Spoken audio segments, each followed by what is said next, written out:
আসসালামু আলাইকুম রহমতুল্লাহি ওবারাকাতুহু। সূরা ইউনূস এর ২১ নম্বর আয়াত থেকে ৩০ নম্বর আয়াতের বাংলা অনুবাদ।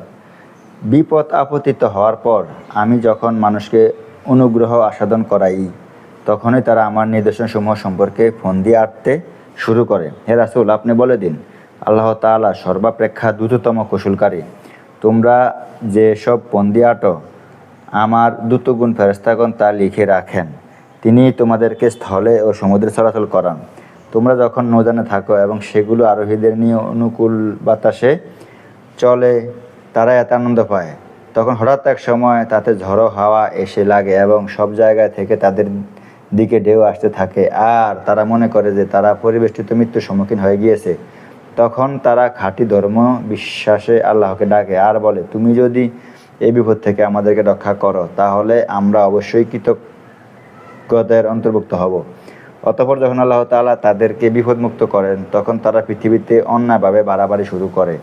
হে মানুষ, তোমাদের বাড়াবাড়ি শুধু তোমাদেরকেই ক্ষতি করে। পার্থিব জীবনের ক্ষণস্থায়ী ভোগ করতে পারো, এরপর আমার কাছেই তোমাদের প্রত্যাবর্তন।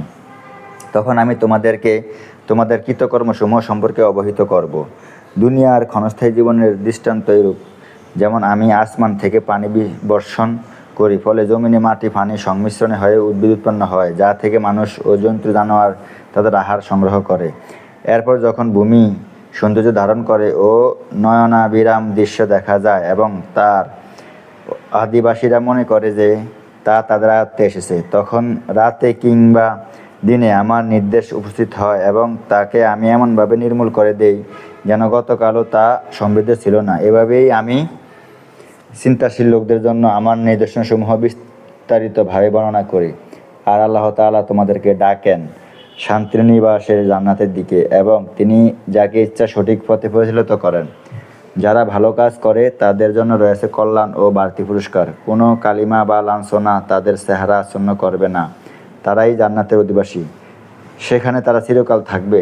আর যারা খারাপ কাজ করে তারা তাদের খারাপ কাজের অনুরূপ প্রতিফলই পাবে। লাঞ্ছনা তাদেরকে আচ্ছন্ন করে রাখবে। আল্লাহ তাআলার হাত থেকে তাদের কোনো রক্ষাকারী নেই।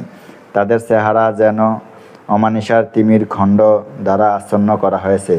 তারাই জাহান্নামের অধিবাসী, সেখানে তারা চিরকাল থাকবে। যেদিন আমি তাদের সকলকে একত্র করব, আর যারা শিরক করেছে তাদেরকে বলবো, তোমরাও তোমাদের শরীকরা নিজ নিজ জায়গায় দাঁড়িয়ে থাকো। অতঃপর আমি তাদেরকে পৃথক করে দেব। তখন তাদের শরীকরা বলবে, তোমরা তো আমাদের উপাসনা করতে না, আমাদেরও তোমাদের মাঝে সাক্ষী হিসেবে আল্লাহ তাআলাই যথেষ্ট। আমরা তোমাদের ওই বন্দিগি সম্পর্কে কিছুই জানতাম না। সেখানে প্রত্যেককে তার পূর্বকৃত কর্ম যাচাই করবে এবং তাদেরকে তাদের সত্যিকার মালিকের নিকট ফিরিয়ে নেওয়া হবে।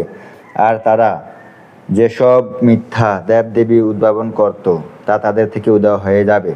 আসসালামু আলাইকুম রহমতুল্লাহি ওয়া বারাকাতুহু।